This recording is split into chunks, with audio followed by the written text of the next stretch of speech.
batas? Anong batas ang pinagsasabi mo?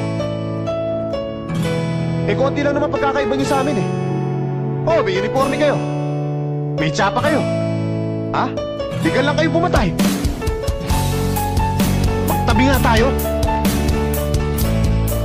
O sino magsasabing pulis ka, kriminal ako? Pare-pareho lang tayo may batas na sinusunod. Magkaiba lang.